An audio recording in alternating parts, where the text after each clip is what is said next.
look familiar from our community outreach events and meetings that we held in the fall of last year. But we are here to talk about the possibility of a drone program here in the city of Concord. I will be here just introducing myself, kind of how the meeting will be run tonight.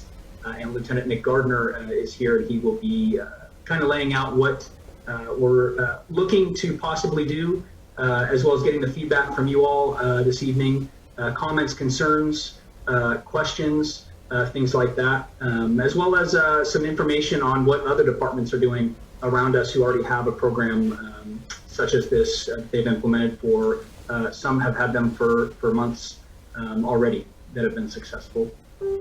Anyway, so my name is Kyle Colvin. I'm a sergeant here with Concord. I've been with Concord about 9 years now. I work in the administrative division, and I work in internal affairs and professional standards.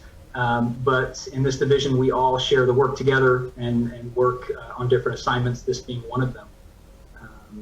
Just a few ground rules tonight before we dive into this meeting, and I give the floor to Lieutenant Gardner. Just like the past community meetings, this is a Zoom platform. It's a little different than a in-person meeting, but like I said, because of the COVID pandemic that we've been living through, welcome to those who are joining us.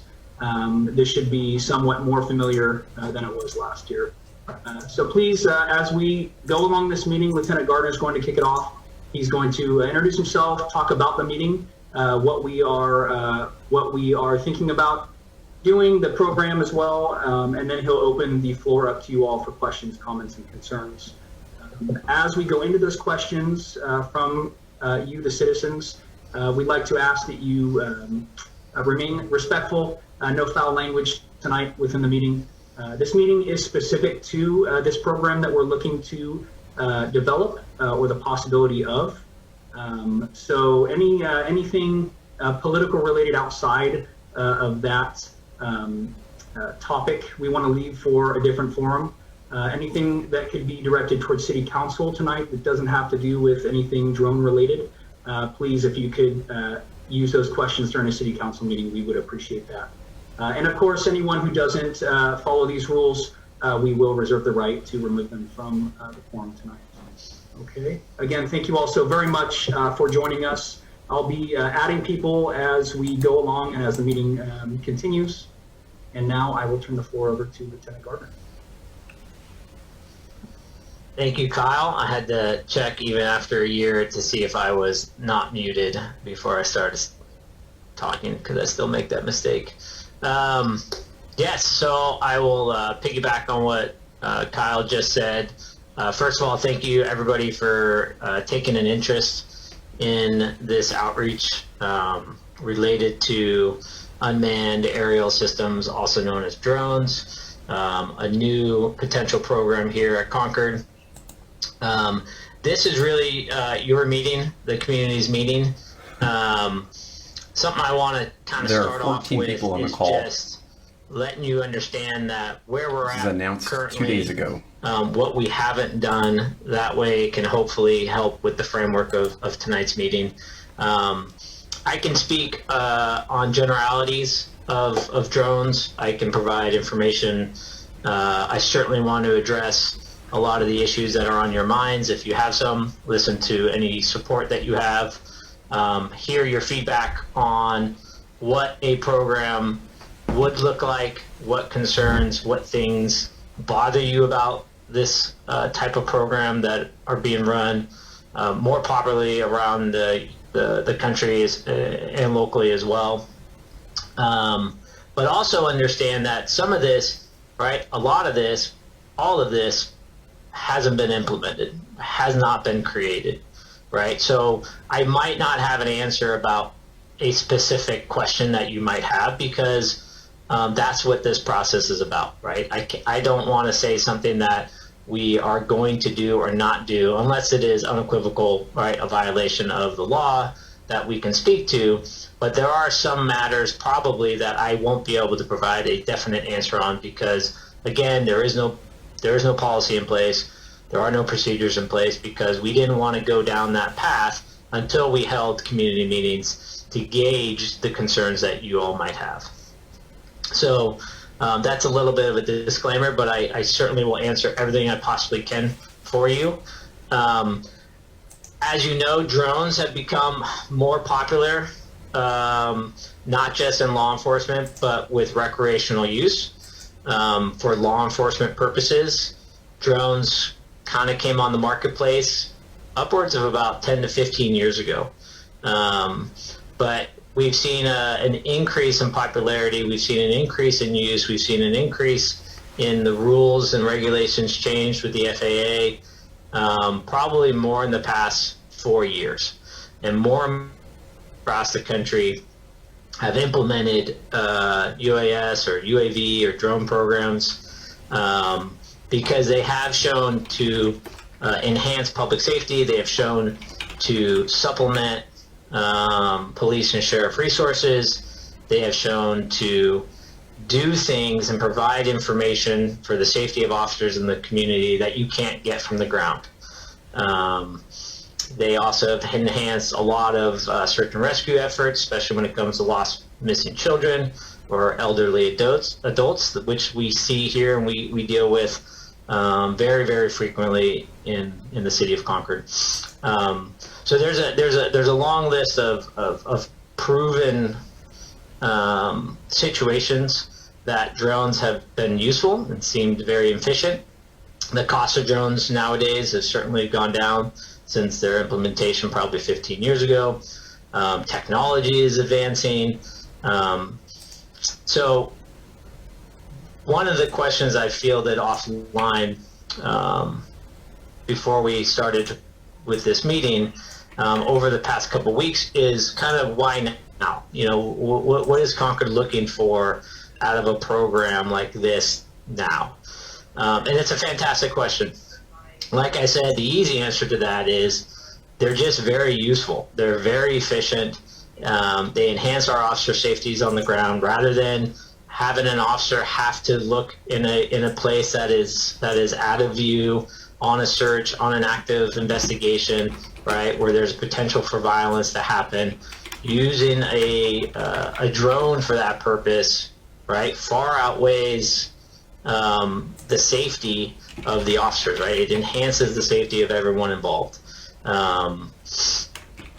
But that's just the tip of the iceberg when it comes to what the capabilities of these devices are. And also understanding that there is no one program that really fits one environment, right? So this program, if it happens, has to fit Concord, right? Doesn't have to fit Chula Vista, doesn't have to fit Pittsburgh, right? Doesn't have to fit San Ramon or Walnut Creek or Contra Costa Sheriff's Office, right? All these agencies that already have drone programs. It has to be right for us, right? And that's what this community meeting is about. We want to hear from you, and we want to partner with you. Part of the process down the road is also partnering with the ACLU to ensure that the privacy rights and concerns that commonly come up with this topic are openly discussed, and Fourth Amendment issues as well as privacy at somebody's home, all of that is discussed, put out on the table, so all the rules and regulations can be followed. One other thing that I will say before we open up the meeting a little bit more to some specific topics are the policies and procedures that come in place with a program like this. As you can see already, we have on our department webpage, we have all our procedures and all our policies for public view, and this would be no different. We would have flight operations and the rules that such devices could be used all out there on public view, so everyone could understand exactly what to expect if they did encounter a drone in public. So that's just my little introduction regarding this topic. A little bit about me. I'm the lieutenant of the administration division here at Concord. One of my roles is overseeing internal affairs and with Sergeant Kyle Colvin. And then I handle communications center and a few other specialty projects in the department, and this being one of them. So I have some previous time spent as a district commander working with the community in the Southern District as a sergeant. So partnering with the community and getting your feedback is very, very important to me. And so I hope everyone can just feel free to express themselves here. Again, respect the rules of common decency with the communication, but you know, we're here to listen, and so don't hold back. When we can start opening up conversations, I guess if you can just raise your hand, and Sergeant Colvin will call upon you and unmute, and then we can get started. So we have a few hands raised. Go with Kenny Gutierrez. Hi, Kenny. How are you? Doing great. Can you hear me? Yep. Great. Drones pose a multitude of privacy risks because they can amass large amounts of data on private citizens, including those engaging in constitutionally protected activity, even if they have not been accused of a crime. Most states don't require law enforcement to obtain search warrants before using drones for search surveillance. Fortunately, at least 18 states, and I won't name them, but I have them here, require law enforcement agencies in certain circumstances to obtain a search warrant to use drones for surveillance or to conduct a search. Some cities have passed municipal regulations restricting government use of drones, such as limits on video storage and retention of personally identifiable information. However, the concern that drones might be used for more generalized surveillance remains. This includes the possibility that video of bystanders collected incidentally to search and rescue operations, land surveying, or police chase operations may be subjected to face recognition or other forms of biometric analysis. In light of 2015, the Department of Homeland Security released guidance for state and local agencies using drones. It suggested limits on how drones collect data, how that data is used, how long it is retained, and to whom and for what purpose it is disseminated. It even recommends ongoing assessment of privacy impacts, as well as a redress program. But the guidance isn't legally binding and did not address drones used by law enforcement for investigative purposes. In addition, I think it's also, so that's what I had written, but it's also, even if you set up the kind of safeguards or guardrails to surveillance in San Francisco, set up cameras in certain business districts, and the safeguards were that the police department had to ask the board for access to those video cameras. For 6 days straight, for no real reason, they accessed those cameras, ended up resulting in a suit called Williams v. San Francisco. San Francisco, as you know, is the first city in the United States to ban face recognition. So there's multiple different instances of increased surveillance resulting in the loss of our civil liberties. You can also look at Ferguson, Minneapolis, after the deaths of particular individuals at the hands of police. There were protests, and those police requested geofence warrants. If you're not familiar with what a geofence warrant is, I'm familiar with geofencing. Well, in case other people in this room aren't, they set up a block, an area, and they ask Apple or Google, hey, can you give me all the data location that you have for this particular area at this particular time? These were people who were, rightfully exercising their First Amendment rights, freedom to assemble, freedom of speech, were captured within that fence because they were capturing all that data. Likewise, here you're going to be capturing excessive data. You're going to be capturing, and if that is coupled with either some sort of biometric analysis or artificial intelligence, which police can clearly buy through companies like Clearview. If you're not familiar with Clearview, it's an artificial intelligence company which scrapes social media and then sells it to governments and private corporations. And it amasses a huge amount of data, coupled with wearables. There's just so much data out there that giving this extra capability for actually no real reason. I heard. I not to be disrespectful, Nick, but I didn't hear like there was anything that really happened that caused this. It's like, oh well, we can, and it'll make our job easier, but I didn't like there didn't seem like there was an catalyst or an impetus besides ease, and I don't think that ease should be a reason to sacrifice our constituents' privacy. I mean, I give it to you that police, faced in certain situations, have a difficult job, but that is why you get paid. Kyle, you get paid $138,000 a year. Nick, you get paid $168,000 a year. Jesus. I'm sorry, $136,755, Nick. And you can find out how much our police get paid on Transparency California. They're public officials, and you get paid. The New York Times came out with a piece that said only 1% of all the calls made, between 1 and 2%, all the calls made are actually violent. But that's the narrative that's tied to the police job, tied to the police. Again, I'm not saying that your job isn't difficult. There's certainly, you're overstretched and probably overfunded, but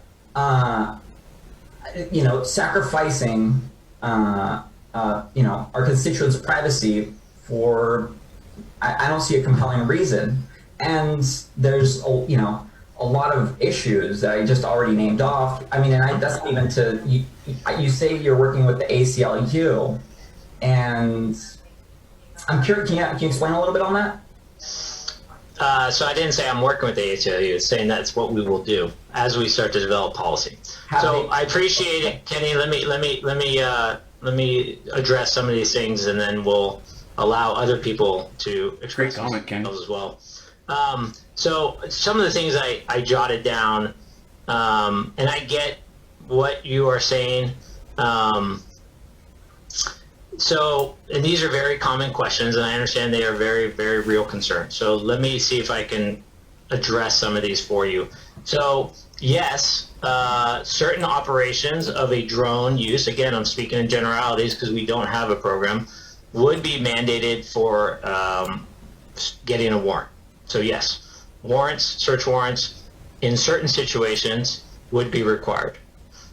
We would not have a policy, and it would be written in our policy that we would not use drones for general surveillance. So that's not what drones are used for, and that's not what we would do, and it'd be listed in our policy that this is not going to be used just for general surveillance. You're talking about data collection and retention. So much like our body-worn cameras, right, which are out there recording nonstop, recording license plates inadvertently, recording people during police contacts, recording people in the background who are not involved in an incident because that's what the camera captures. The retention of any drone video footage from an operation, a search and rescue operation, finding a lost child, a tactical situation, a violent crime that just happened, the analysis of a fatal accident, crime scene analysis for felony crimes, things like that, they would be retained in the same manner in which we retain our body-worn camera footage, which is in the cloud, it's protected, it's through evidence.com, which is the baseline for what most agencies in California use. So usually that retention, anything beyond, anything that doesn't have a law enforcement purpose, anything that doesn't have any evidentiary value, end up being deleted. So we're not out there scrubbing our data and selling it. That's not what a program like this would be used for. Facial recognition, no. Is those capabilities? I'm sure there are those capabilities, yes, but I don't anticipate anything like that happening here. I appreciate your conversations about San Francisco.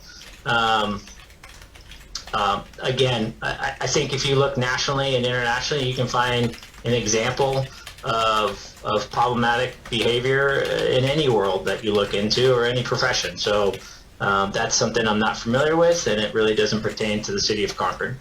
And then geofence warrants, yes. Sometimes geofence warrants are used to investigate homicides and other violent crimes. And if it happened back during the protests, then again, those agencies would have to answer for that. That's not my place to answer for them.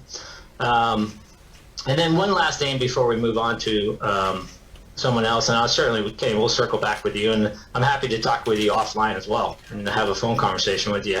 But the need or the justification or the desire or the need for a program like this, other agencies have had tragic incidents where a UAS could have saved somebody's life.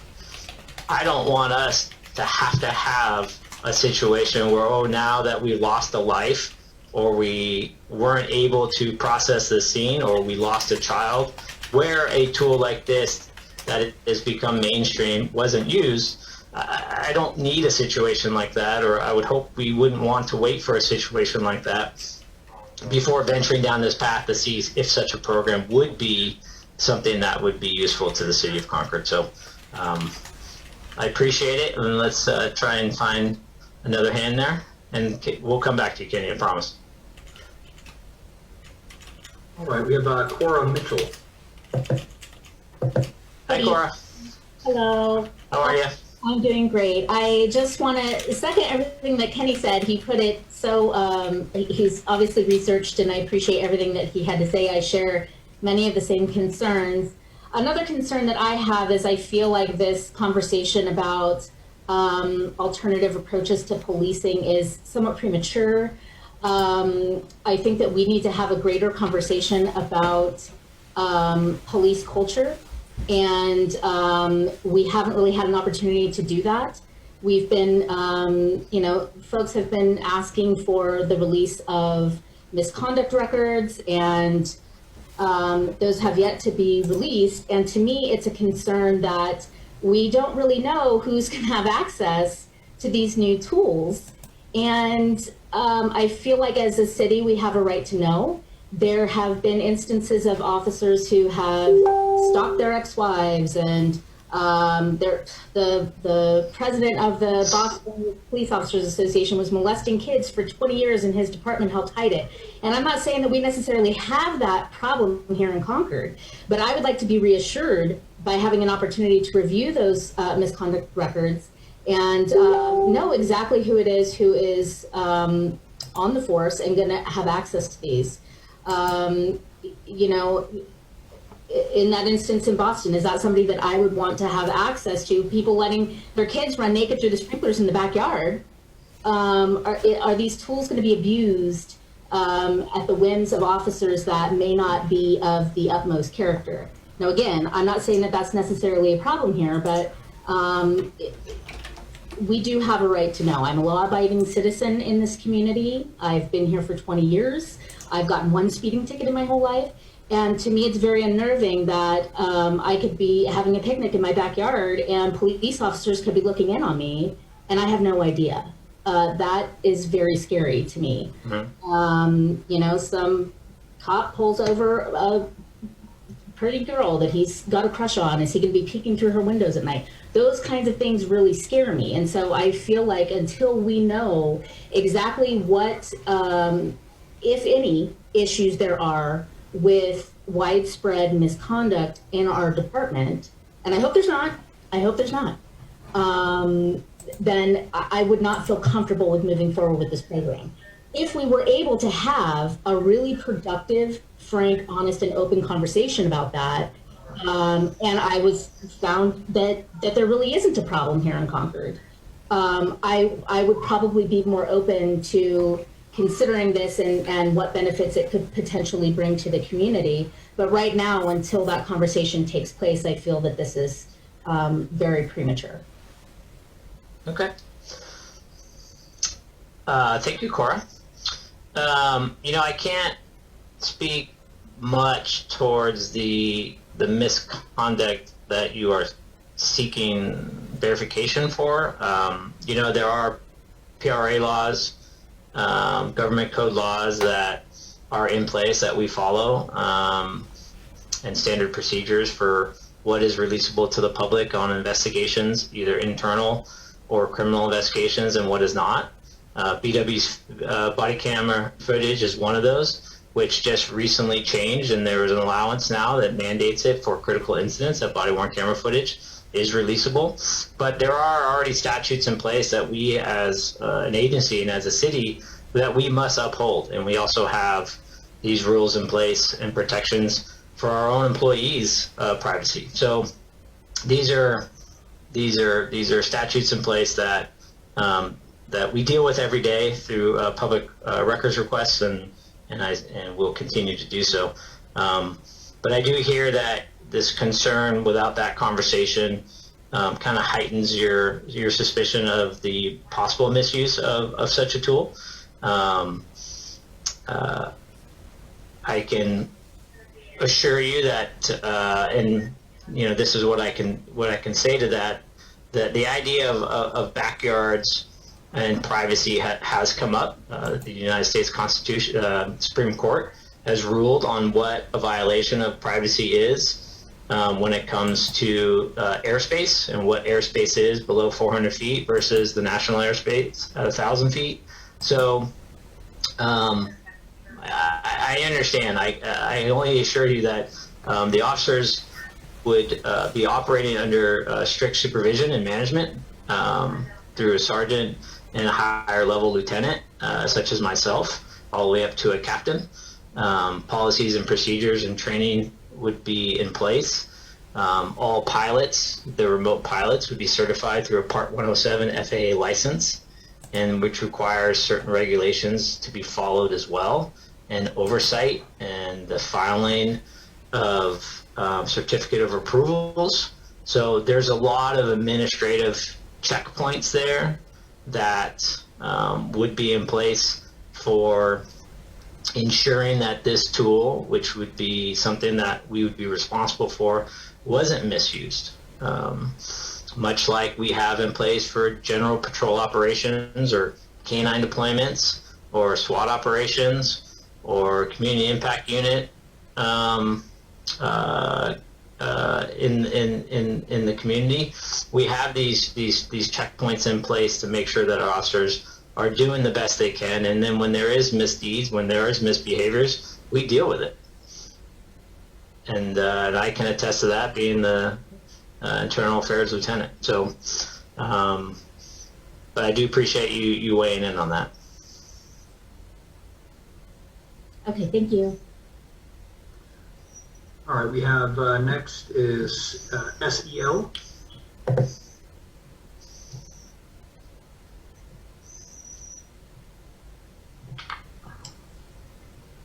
Can you hear us? Sel, are you there? No? All right. Well, try again in a minute, and in the meantime, we'll go with Suzanne Delbo. Hi there. Not Can you right. hear me? Yes, we can. Hi, Suzanne. Hi. So thank you for holding this meeting, and I saw it posted on Nextdoor. I just wanted to say it was a little unfortunate that it was such short notice. It was just posted 2 days ago. So it really didn't give the community a whole lot of opportunity to see the post and possibly attend this evening. So I just wanted to state that first. I also posted some comments or questions. I don't know if you saw them. So it's not just me, but others did as well. And I don't know if everyone, there was just 2 other people, and I don't know if the others are in attendance. So here's my 4 questions that I posted. First one is, how will my privacy be protected? Number 2, how will we know it's a drone being used by the police versus another resident? Will there be something about the drone that makes it very clear that it's police? Because my concern is once you start using these, and if you don't differentiate, residents could start using them, we wouldn't know the difference. Number 3, in what situations do you plan to use them? Are you going to have very clear criteria? Are we going to know what that criteria is? Can we comment when you finally put a plan together? Will we read it and be able to comment on that? And number 4, aren't there limitations near an airport? So for those of us living near an airport, how does that come into play? So those are my questions. Thank you, Suzanne. I'll go with the airport question. Yes, there are certain limitations if you're flying in controlled airspace. So that's where airports come into consideration.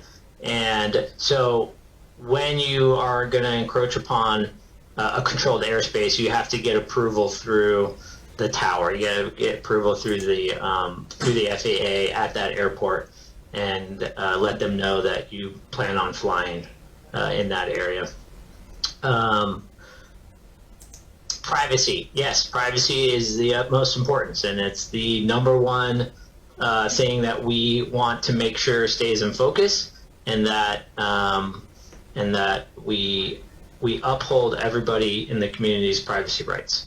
And that's where following the strict rules of the FAA comes into place. The Fourth Amendment and what the Supreme Court has already said about privacy, the expectation of privacy, even in certain public settings, which is also case law. So in officers, and in our job, we deal with this all the time. We deal with search and seizure, we deal with the Fourth Amendment, we deal with people's privacy on a daily basis. And so this would be a continuation of that. There would be an outlet for you if you thought a police drone was violating any policies or procedures or your privacy rights. There's a mechanism in place for you to report that. And considering how much oversight a program like this would have in terms of training logs and mission logs and certifications from the FAA and who's flying and who's the PIC, all this is trackable, right? And it's not a toy. It's not something that is going to show up in a community without anybody knowing from our police department. So your privacy is absolutely important to us, and this is not something that we're trying to do to infringe upon that, and we want to uphold that. And that's one of our main functions as a public safety organization, is to uphold your constitutional rights. How would somebody know if this was a police drone versus a recreational one? That's a great question. And these are the things that I don't have the specific answers to, other than they can be clearly marked as such. There are adapters to drones where you can have a PA system make announcements. One of the recommendations that could be made is that there is some sort of community notification that goes out. Now, how that works through the drone, through a PA announcement from a police car, again, policies and procedures aren't built around that just yet. But this is a great point for you to bring forward to us, so we can take that down the road and say, hey, what sort of community notification can we make, and how can we make it when we operate in a public space? And that would be something when it goes into your next question about the plans and criterias and would you know about them? Absolutely. So they'd be used for very specific reasons, right? And those very specific reasons would be published in our policies and procedures, and they'd be listed on our webpage for you to view, so you would know exactly what this tool is being used for. I think I got all your questions. Yeah, I guess just my final question is, so Yeah. when you finally have all your neighborhood meetings, hear back from neighbors, get feedback, incorporate maybe some things that may be really good that come up that you incorporate. So is the plan to then go forth, come up with your program, and then you're going to post it on the City of Concord website or the police or Concord Police Department's website? And then is there going to be a period of time in which people get to review it and then comment? So is that going to occur? So the path that I foresee is first, right, hold community meetings through this forum citywide. Once we gather this information, form a policy committee to draft a policy based upon what works for our city. And obviously, we are not new to this area. I mean, we are new to this area, but this is not a new area. So we're going to look at what agencies are doing, what the community has said, what the latest laws or the FAA is, because those change, and then draft a policy. Once we draft a policy, we're going to vet that with partners, and I'm going to reach out to the ACLU. Again, they're well versed in this matter. Other agencies normally vet their policies and their drafts through the ACLU as well. So we want to get their feedback on this. At some point, when we have some sort of structured plan and a cost and a policy, we want to bring this forward to City Council. City Council needs to weigh in on this program as well, and do a presentation for City Council and invite the public in for public comment on this, and then proceed from there, depending upon what happens. Thank you. Of course. Thank you, Suzanne. All right, Dave Hughes. Hey, Dave. Hey there, how you guys doing? Good, how are you? Pretty good. Based on the timeline as you were just describing how this would likely unfold, and in some of the communications both on Facebook and Nextdoor, I guess my biggest question, my single question would be, is it inevitable that Concord Police will be using drones in some capacity in the future? No. It is not inevitable. Okay, so if in these meetings and hearing from the public, if it becomes quite clear to at least the public, maybe PD would determine otherwise, but if it was clear to the public that there's a consensus in the community that they're not comfortable with it, would you proceed in some manner or attempt to, or would that be satisfying? It depends on what the data is. I mean, we're projecting out on data that we don't have, so it depends on what you believe the majority of the community has said, and what is that majority. It depends on the amount of participation we get from the community, what the real concerns are they overcomable, things like that. So this is going to be a process, and we're going to evaluate after each step of the process, but this is not a program that is going to show up in Concord without buy-in and without approval from council and community input. I mean, this is why we're holding these meetings, and we're going to have to evaluate this as we go forward. But I can rest assured to say that there is no final decision on this at all. Oh, of course, but just you're also saying that it is not inevitable, that there is a possibility that Concord Police will stop pursuing the use of drones. Yeah, this program is not inevitable. Okay.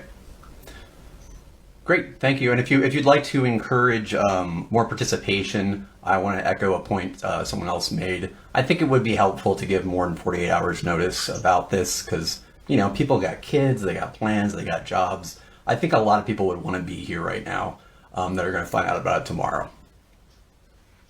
Okay, thank you. Thank you. Thanks, Dave.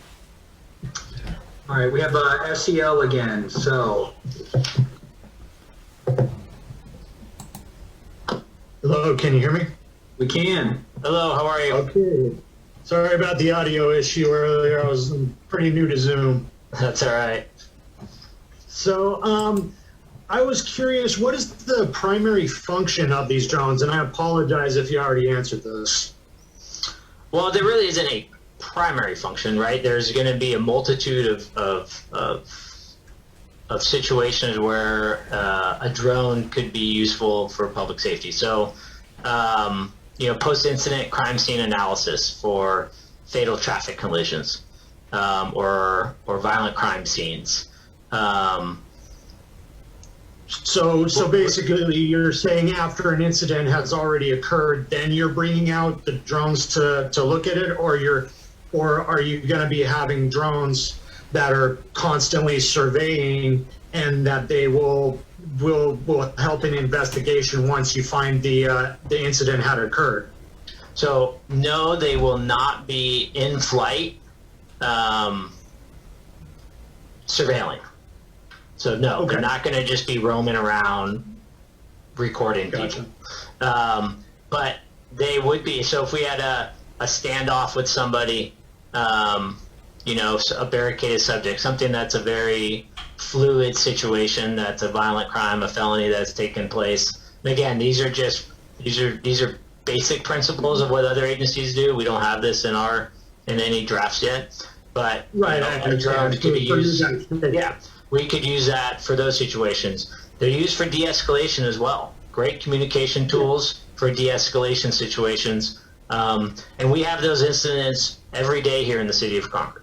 I listen to the radio all the time. We have these situations all the time.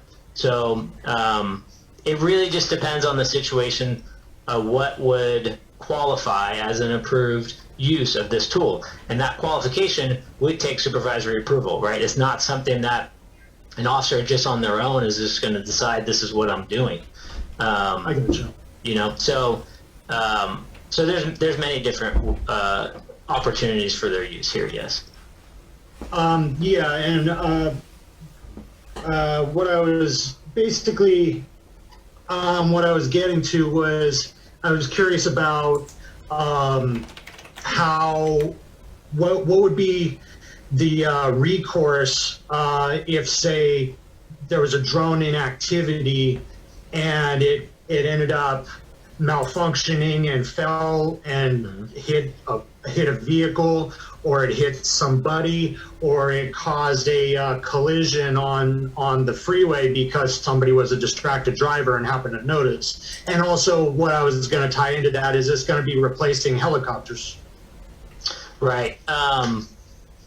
So helicopters, I'll speak to helicopters. Helicopters are very expensive, and only big agencies have helicopters, right? Sheriff's departments and big cities. So oftentimes when we request a helicopter, they're unavailable. Actually, decades ago, Concord PD had their own helicopter unit, and it didn't last because of how expensive that program was. So, yes, these would be a fantastic replacement for the expediency of getting an aerial viewpoint of a situation that we would typically use a helicopter for. Now, what would happen if one malfunctioned? So these are great questions. So currently, the laws through the FAA is we are not allowed to fly. Even law enforcement are not allowed to fly and have sustained flight over people. So through transition, right, we can transition through an area, but you can't have sustained flight over a person. We are allowed to fly at night. That was a new thing that just was approved through FAA. Absent a certificate of approval, which is, I mean, think about it as an exception that you file with the FAA to say, hey, we want to do this. Chula Vista now does beyond line of sight deployments in their city, which through a COA. We would have line of sight through maintaining visual connection with the device up to 3 miles. But just like any other accident that would happen in our town at the result of an officer being involved, either an officer rear-ending you at a traffic light, right? There's recourse for that. You can go through the city channels, you can go through police department channels, and have a recourse for that. And I would imagine that would be something similar if a drone had malfunctioned and came down and damaged your property. Gotcha. And okay.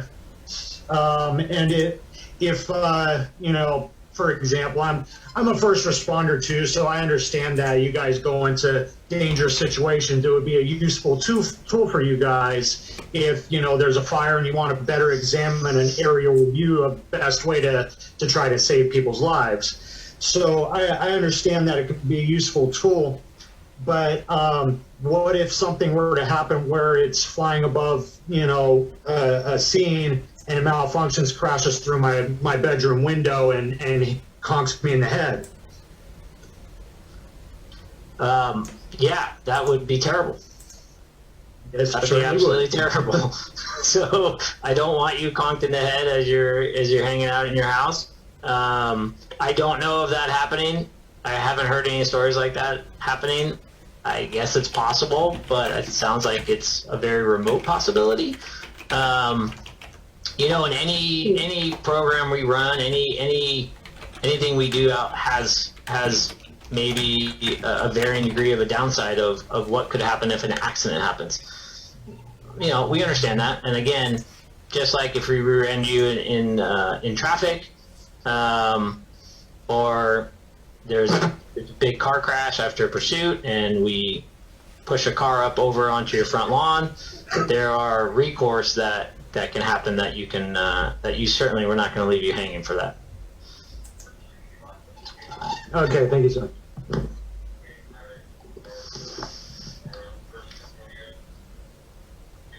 All right, we have Greg Coley. Greg? Yep, hello. Hey, Greg. Can you hear me? Yeah, I got you. Sure. Okay. I have two questions, and I'd like to ask them sort of sequentially, if you don't mind, because they're completely unrelated. Yes, sir.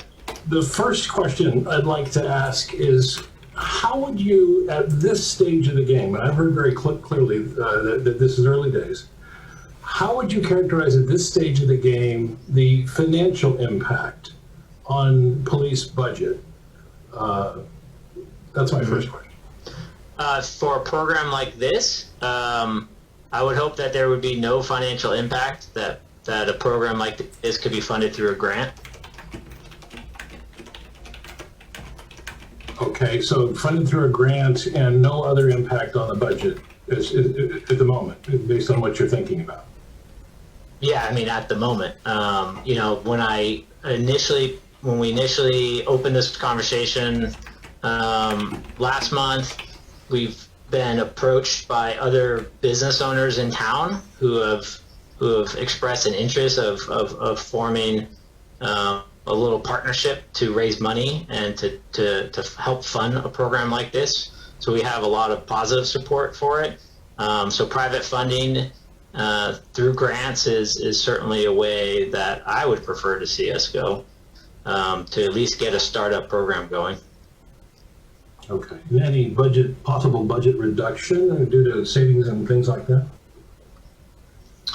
You know, we'd have to, yes, but we'd have to prove that, right? And so part of any program is proving its worth, right? So Yep. After a program like this is stood up, to do a deep analysis on, you know, how much time has been saved on personnel costs, probably related to incidents, and the tracking of our missions, the tracking of the uses of that would certainly, after 6 months to a year, would provide us with some of that analysis.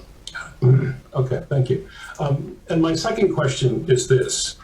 Chula Vista has been brought up, and I'm not 100% certain, but I think that Chula Vista has a citizens oversight committee of the police. Would an important component of this, in your estimation, be a recommendation that in addition to advancing a program for drones, that this be accompanied by something like a citizens oversight commission? Would you link those two things? And if not, why not? I'll start off with saying I don't make those decisions, so I'm not going to speak for something that I can't decide. What I can tell you is that we don't have any oversight commissions here at the City of Concord at the moment. Well, that I'm aware of, and I'm just asking the question of Right. the examples that have been cited are municipalities that do have citizen oversight. And I think a lot of people would say that the two subjects are importantly linked. Acknowledging that your pay grade does impose certain limitations, can you at least comment on what you think the value of that linkage is from the standpoint of the program that you are advocating for at the moment? So the reference to Chula Vista is just one agency in the country that is operating a drone program, and they are pushing the envelope on the technology and the deployment strategies and the positive impact it's had on the community. So that is just one of the agencies. But when you go locally, there's more agencies just in our county that that operate these programs. I'm not familiar with other agencies that have the oversight committee over their drone programs locally. So, and again, if that is something that you see as important, I will certainly carry that message forward as we progress through this process. Yeah, I think oversight is always of value, and I think that given the concerns that are being raised here by residents about a number of aspects of this, whether they're directly concerned with drone use or sort of things that are tangential to that, I think it could be of great value. I think it would be something I'd suggest that you certainly consider as a part of the recommendation. I don't know how other people would feel, but that's my read. Thanks for your answers. I appreciate it. Okay, Greg. Thank you. Thank you, Greg. And next, Tim Carr asked a question in the messages. Will this be used with the fire department? He said I could see a high view of both building and grass fires when it being used for that purpose as well. Yeah, certainly with the uptick in fire season and the amount of destruction we've seen, I mean, just coming to mind, the Montecito fires that swept through and almost took out those neighborhoods. I mean, we were on rescue missions to evacuate that neighborhood. A drone would have been a fantastic addition to how fast is this fire approaching, what's the safest outlet for community managers to get out, so we're not directing them into the line of fire. And then the structure fire downtown that we had a couple years ago that wasn't related to fire season, but again, a large structure fire that we did mass evacuations in the center of downtown and shut our downtown for several days. Certainly fire season and fire mitigation is one of the other tools that we've used this for. All right. And we have Abby, A-D-Y. Addie? Hi everyone, can you hear me? Yes. Yes. Great. Hi, Avi Olvera. I wanted to mention a few things that I just was reading along some of the ACLU documents that they put out there for people to read on this. For me personally, drones are pretty invasive, subversive technology, similar to license plate readers and cell phone trackers and facial recognition devices. To me, the cost of drone programs is an unnecessary expense, and the benefit to police can also present misuse that violate human rights, especially when we expect police to be protecting us. A drone program will undermine the trust of law enforcement, particularly in communities of color, even more than, especially more that now that there's a national movement against police misconduct and brutality, police abuse. Concord, for me, this is like going on the wrong path because we don't even have a police community oversight, as Greg was pointing out, and the city council or the funds that we use to fund the police department should be prioritized to, put a community oversight versus spending more money, if it would, to put us on a path to military state. San Francisco spent $2 million for this technology recently, and it was barely used. How would we know that we could spend it this in an effective way? Can we better spend our tax funds, listening to community voices to have better relationship with police, reinvesting the money or applying for grants, as you said you would do, to reinvest in community services versus more policing. One of my questions also is if you have an estimate of what kind of money you would seek in grants, knowing that grants are usually for 1 year, how would you sustain it? If you could just jot down my questions and then I'll wrap up and then you could answer, because then I might lose my thought. Drones, for me, have been used to target Black, Indigenous, Brown, people of color communities, and also political and social activists. It's been used against Black, brown, and people of color who have been advocating for justice. And we've been witnessing this across our country, beginning with Standing Rock and the way drones were used against indigenous people when private police were hired, when they were fighting for water rights. And those kinds of stories, we're a nation, we're one nation, and affect us even here locally. Police in Fresno, California, secretly acquired and tested multiple social media surveillance tools that encourage the surveillance of hashtags like Black Lives Matter, Don't Shoot, and We Want Justice, and assign people a threat level for using those hashtags. And I don't know if they were using surveillance, drone surveillance for those people or even just monitoring them on social media, but there's no trust right now in the community on the surveillance that police is doing, and we as a nation all feel threatened by this type of surveillance. In Oregon, the Department of Justice came under fire when it revealed that a senior investigator had used software to conduct surveillance of also hashtags like Black Lives Matter, including an advocate from the Urban League of Portland. I saw a post on Nextdoor recently last year where a resident reported a drone near her window in her yard. It's not clear who it belonged to, but they later found out that police were using a drone to monitor a homeless encampment, and their wall, their yard wall on the other side was a homeless encampment. They felt it was really intrusive, and people commented on that post on Nextdoor. How can you confirm if police are actually using these drones already, or if that did happen? Could that, if you're not using them, there's probably a community individual's drone. But it still sparked some alarm in that moment when people thought it was a police drone. My other question is, what type of training would police have for the use of these drones? What would you need to hire new officers to maintain, monitor, and handle the devices? Would that be part of your grant application? Would police that already have community complaints against them be allowed to use these devices without a community oversight committee? It's hard to know how police is policing themselves. And so for me, I go back to the importance of focusing first on a police oversight committee.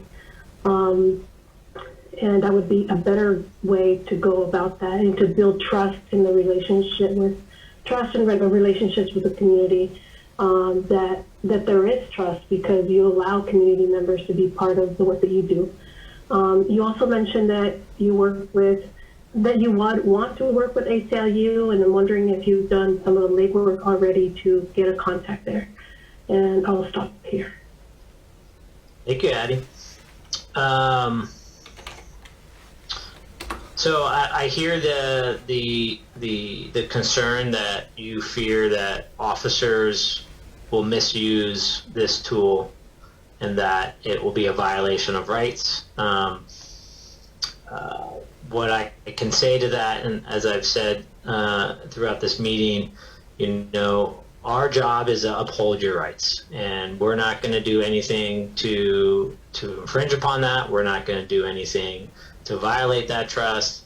Much like when we operate car stops, much like when we come into your home and conduct investigations when we're called, much like when we write search warrants to conduct pre-planned operations, much like when we do community contacts on the street. All of these things are based upon existing laws and privacy rights, and our officers are well versed in that, and that is not something that we're going to infringe upon.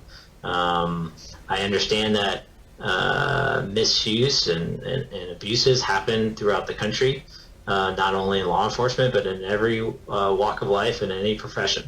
What I can tell you is that just because it happens across the country, it doesn't mean it will happen here in Concord. Our officers are highly professional. Our officers are highly trained. We're educated. And we love this community and we love our job and we take it very seriously. And violating that trust with you is not something that our officers or our city is looking to do. Our drones would not be used to target anybody absent a law enforcement purpose. So we don't target people based on race or color or religion or sexual orientation or political stance or any other reason other than a legitimate law enforcement purpose.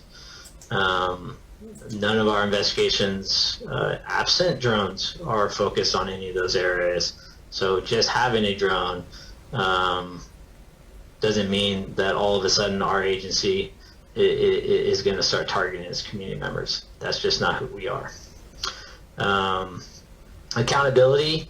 I'm the lieutenant assigned to administration services, so I run internal affairs. Accountability is part of my daily life. It is something that I truly believe and I partner with you on its importance, and it never should be forgotten that officers need to be held accountable for how they behave and how they work and how they interact with the community. And I stand shoulder to shoulder with you on that sentiment, absolutely. Training and the grant application, and would it involve that? Yes, so training is it's adapted, it's evolved over the past several years. Officers would go through a Part 107 FAA license and become certified to be a remote operator. We would register any of our drones through the FAA. That is one of the requirements. We would hold trainings internally. So the trainings would be led by our officers, so we wouldn't have to hire outside for that. That's how I would envision it. And the costs for that, yes, they would be incorporated, hopefully in a grant to include the training, the maintenance, the equipment, to have a program function.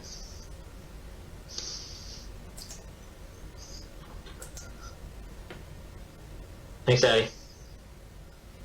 No, thanks. You just kind of sparked one more question, if you don't mind me filling one more Sure. at you. What do you got? I think as a community, a few of us have been asking for data tracking tools that you mentioned it's kind of part of, you mentioned accountability, and that kind of brought it home for me there. Because when you have reporting tools about how you function as a police system, how often people are stopped, what are the demographics, are BIPOP being stopped, in what neighborhoods. That kind of tracking tools has not been reported out to us as communities when we asked for it. And so for me, it's just a lack of confidence that you could implement such a system when you don't have tracking tools in place. And what we've heard is we have an antiquated system, or the county doesn't, ask for this kind of data, so we don't have it in our system. It would take a lot of money to track. But I think there's simple things that, and simple low-cost software out there that could be brought in to also build community trust. I just wanted to throw that out there, and then I'll stop. Yeah, and I appreciate that.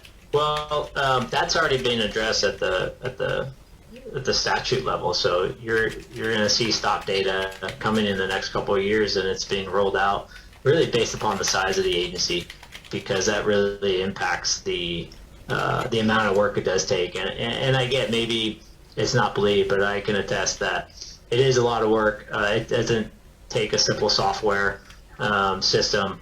It's a lot of data that takes, and we want to get the data right and have it be able to be interactive with us and search different parameters, right? So we can produce multiple levels of data. But this is all coming over the next couple years throughout the country. So you're going to see that. So I appreciate your comments on that.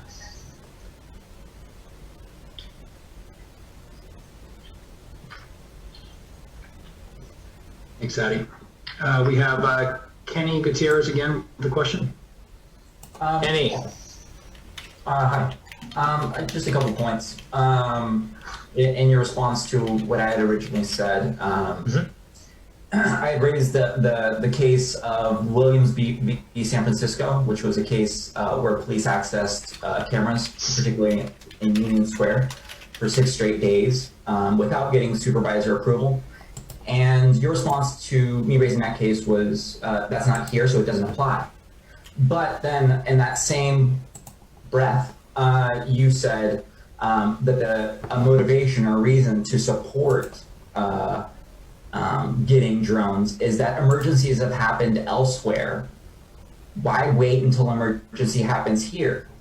Now, if you're following, the logic under both examples is the same, but in one case you applied it to your benefit, in the other case it's to your demise. That sword cuts both ways. Now, look at the underlying logic and see how that there is a contradiction there, an incongruency, that it is flawed logic. You can't dismiss one without embracing the other. Nonetheless, here we are. Another thing that I found misleading about some of the things that you said was the way your characterization of, and no disrespect, you all might have good intentions in trying to pass this, and you might not know the implications of privacy law and what can happen. I don't know. I'll give you the benefit of the doubt. But so I'm not saying malintent, but what I am saying is your characterization of the Fourth Amendment rights is misleading. You cited that there was cases of 1,000 feet, which I believe is Riley v. Florida, and then you mentioned another case of 400 feet, and that was, I forget the case. It's been a while since I looked at Fourth Amendment law, but or at least in that particular instance, or in this particular.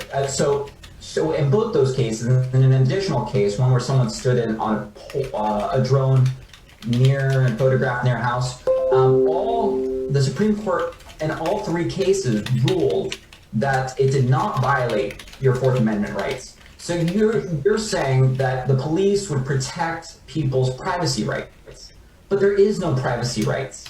You can't protect something that we don't have.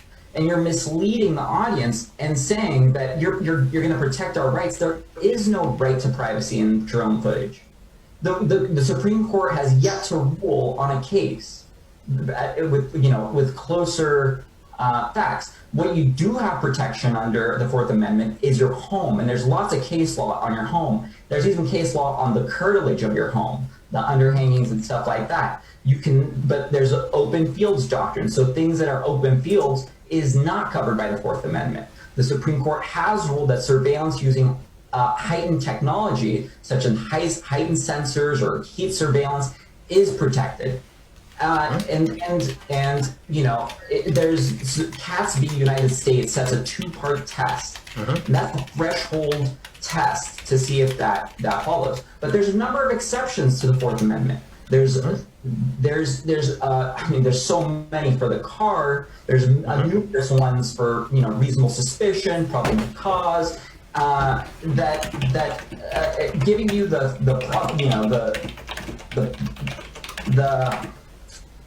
funding or the okay or approval from the community to do this is troublesome, especially in light of the narrative that you projected. One more thing. Jeez, oh man, it's slipping my mind. Yeah, I'll stop there. Okay, thanks, Kenny. I think I respect your opinion. I think you're looking into my words and applying them to something that's comfortable for you, and I respect that. Like I said, part of our job here is to uphold the Constitution and everybody's rights, and that's dictated through privacy rights, which is supported through the U.S. Supreme Court, and that's what I've spoken about. So, however that's taken, not just by you, Kenny, but by everyone else on this call, I'm going to leave that to everybody to make their own individual decision on how that feels to them. All right, we have SEL again. Hey there, I'm going to try and make this one a little more quick. So in an era the public relationship with the police is so strained? And is this the best time to roll out such a program? Because it would appear to me to be a little more damaging to the relationship. And also, to tie in with one of the other questions was, will there be another Q&A soon? If so, what date, so that we can better prepare ourselves with evidence-based data? Yes, there are going to be community meetings for the next several weeks as we advertised on Facebook, and the dates are going to be released by next door neighborhoods. And so that's the first rollout of these community discussions. The question regarding, I guess, timing based upon the national dialogue that is happening. Right. I think that's a very personal answer for everybody that they have to answer for themselves. I see our community here as being highly supportive of our department.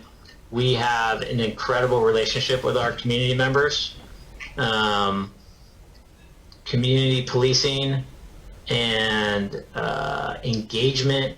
And this is one of the things that we need to understand here. And that's why when Sergeant Colvin opened this meeting is that we wanted to make this important and localized to us. This is our community. This isn't a community that is far away or even next door. This is our community. And what does it mean to us? And I can tell you for the past 20 plus years, Concord PD has been exceptional with community engagements and reaching out and partnering with nonprofits and faith-based organizations to deliver resources and police services to the community members who may be disenfranchised and who are impoverished or who feel like they have a lack of resources or who are intimidated from family origins to contact the police based upon their upbringing. So there's a lot of hurdles that our department and our officers have been facing for the past at least 20 plus years since I've been around. And this is nothing new for us. Now, in other parts of the country, it might be new to them. De-escalation might be new to them, but de-escalation is not new to the Concord police officers. We've been practicing and training de-escalation for 20 plus years. These are not new concepts for us. So when I hear the conversation about, yes, but what about the national dialogue? I kind of process it as what about our community members? What is their relationship with our department? And I can tell you it's very, very positive. And I'm not so much talking just in general about the national dialogue, but also the stigma between drones and the public as well.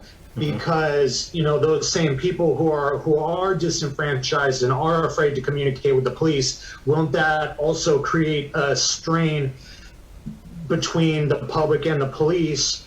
If you guys are enforcing drones now, what's that going to look like in the headline to the person who doesn't read the article?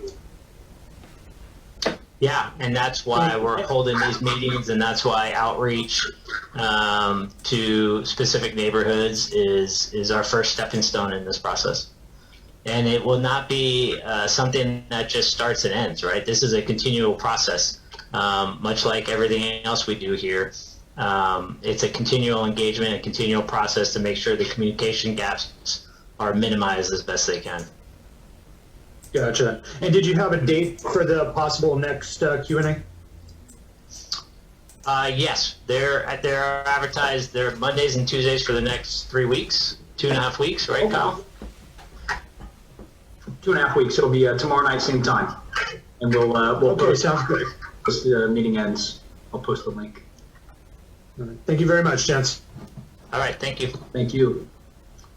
We have Michael Kerr. Yes. Hey, Michael. Can you hear me? Yes, sir. Okay.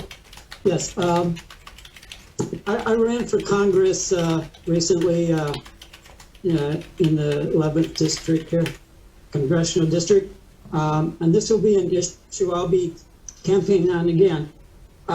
We Concord and all the cities absolutely need for citizen review on police behavior. That would include drones and stuff, okay? And police shootings and incidents.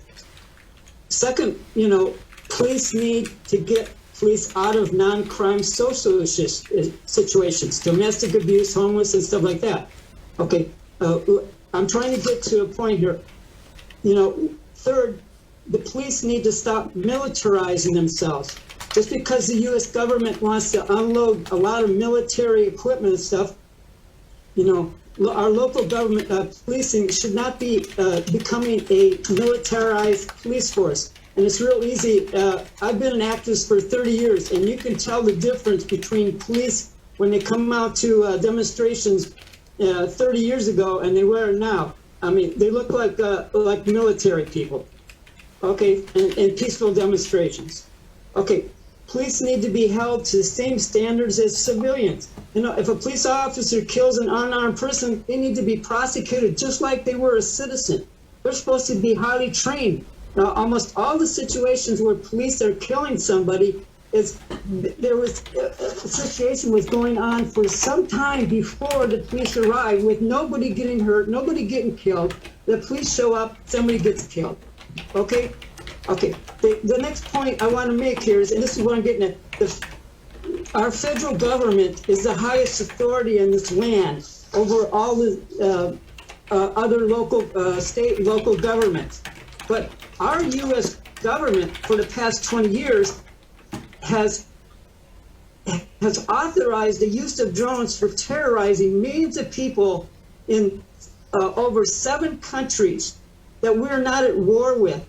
Millions of people terrorized, drones flying over the air, and nobody knows when a drone is going to attack and kill somebody that's been targeted in their own country. We're not at war with them.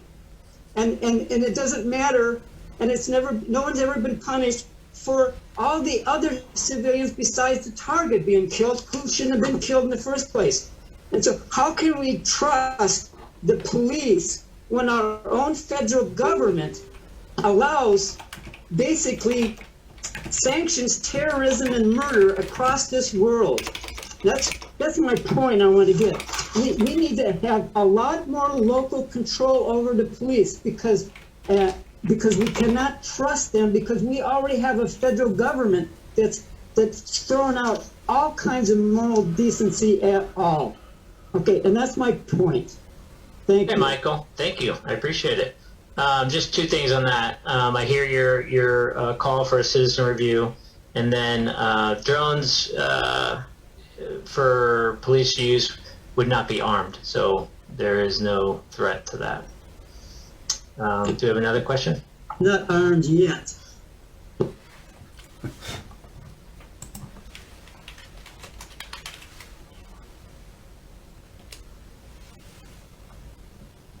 Anybody new that we want to let in to ask a question before we go back to Sel or Cora or Michael?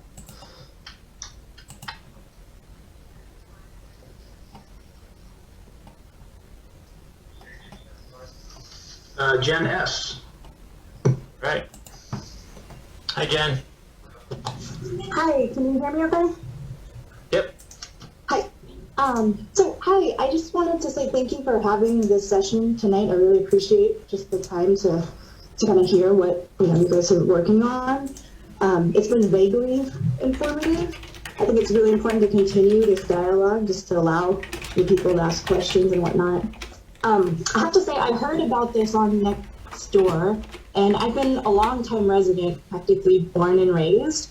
And I think I agree with your sentiments that, the Concord Police has been able to maintain a pretty, good relationship with the people in Concord.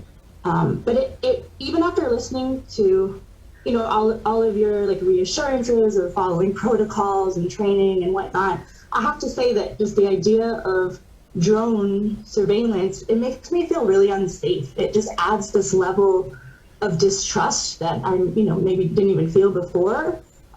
Hearing what a lot of the other commenters are saying,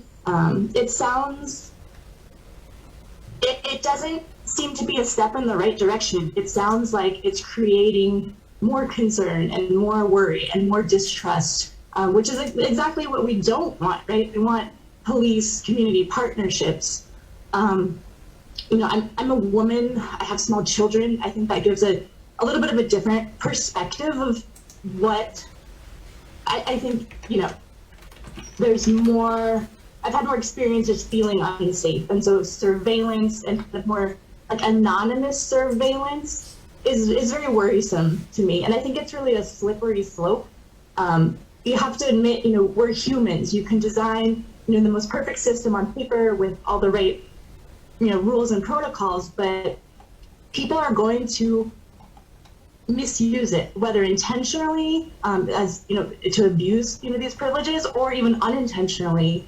I don't like the idea of, you know, maybe there's some type of surveillance operation happening to a neighbor, for, you know, that is, I can still see the drone like flying by while you're, you know, collecting information.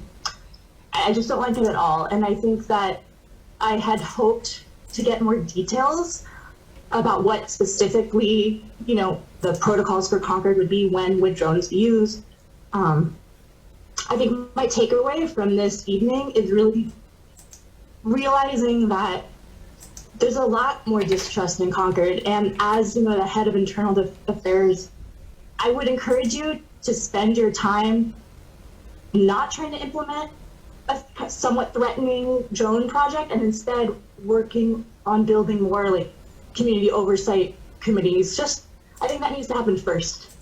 And I imagine that there's a lot of other people that feel this way.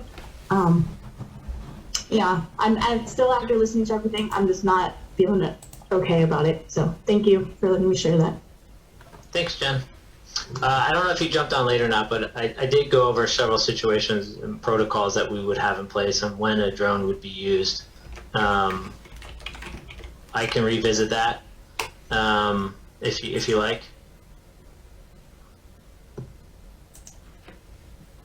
No, I was able to hear it. I just think that I do think that that information is very, very important to be put out to the public. For people that can't attend these meetings, and I would love to see, you know, like the fine line print of what this program looks like, and have that be widely disseminated to everyone in our community to get that input. Absolutely. Yep. And that was discussed as well, that the policies and procedures that that small print that you're speaking about would be living on our webpage for you and anybody else to read at any time. I also heard the term anonymous surveillance. So these would not be used for general surveillance, right? General operations where drones are just going to be flying around collecting data. That's not what it is. And just like our body-worn camera footage, that we capture data inadvertently, right? When they're on, when we're conducting investigations, when we have interactions with the community, that's how it's written in our policy, that we are capturing information. We're capturing the car that passes by inadvertently. We're capturing the people standing behind the people that we're talking to. So again, those retention policies and procedures are all the same as our body-worn camera footage, and that's how I would envision this. And that's what the basic best practices are with other drone programs, is where anything that's not law enforcement related gets deleted. And they're not used for facial recognition. It's not used to track people or to sell the information or anything like that. That's what I can tell you about a program. That's what I can tell you about the programs I know about. And if you have any other follow-up questions to that, I'm happy to answer them for you. Yeah. I think it's just important to acknowledge that the view that you see from, you know, a body-worn camera is just, you know, a drop in the bucket of the view that you see with a drone. So while you're using, you know, that as an example, I don't think that they're equivalent examples. So I still think that a drone is going to be capturing much more extra footage from whatever the targeted thing that you're looking at is. So I think that's important for people. Okay. Thank you. Thanks, Jen. Thank you, Jen. Nick, Samantha asked in the questions, she had come late into the chat, and she is asking if it's true that the Contra Costa County Sheriff's Office already has a drone team that would be available to the Concord Police Department if there was an actual need for drone surveillance in Concord. such as a missing person or a search and rescue or explosive disposal? Yeah, that's a great question. The Contra Costa County Sheriff's Office does have one. We have utilized their drones in the past to solve problems here in Concord. The problem is the work that we do sometimes where a drone is needed, we don't have the time to wait for an agency to show up and help us solve the problem. So their drone program might not be available, their drone operators might not be available, their equipment might be down, and then just the time it would take to make the phone call and to see if anybody was working who was a certified pilot, and then to get their approval and then to show up here, right? That all takes time, and time is of the essence sometimes in these calls. When we have the time, certainly the opportunity for someone to show up to assist us is there. However, it is not something that can be completely relied upon. And then we have Cora again for a question. Are there any, before we go to Cora, one sec, Cora, are there any questions in that chat that we can address before we move forward? And just know we have About 3 minutes. Is there any questions that we can address?